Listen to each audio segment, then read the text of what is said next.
She was only 15 years old. Karin Grech walked to the door of her family home in Malta, holding a wrapped package addressed to her father. It was Christmas Eve, 1977.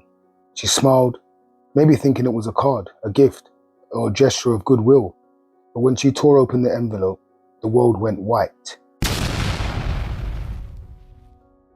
The explosion tore through the hallway, killing her instantly. That single moment changed Malta forever. This is the true story of the letter that killed. A murder that remains unsolved, nearly half a century later. An act so cruel it silenced the nation. Karin Grech lived with her parents, Dr. Edwin and Mrs. Grech in Salilma. Her father was a respected gynecologist who had recently returned from the UK to teach at the University of Malta's medical school. But his decision to continue working during the doctor's strike made him a target of resentment. It was a time of political tension, with unions clashing, threats spreading, and tempers rising across the island. Karin was innocent of it all, just a teenager, waiting for Christmas and excited for the holidays.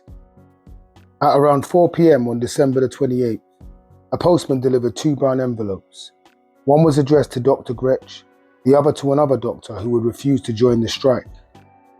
Neither man knew what awaited them. Karin picked up the first envelope and carried it inside. The family's living room was decorated for Christmas. Tinsel on the mantelpiece, the faint sound of carols on the radio. She tore open the paper, curious. Inside was a smaller package, wrapped tightly in tape. Then, a blinding flash, a roar that shook the entire street. Her brother rushed downstairs to find smoke, fire, and devastation. Karin lay there fatally injured, her father screaming her name. News spread across Malta within hours. A child had been murdered by a letter bomb meant for her father. The second package, sent to the other doctor, was discovered before it exploded. The country went into mourning.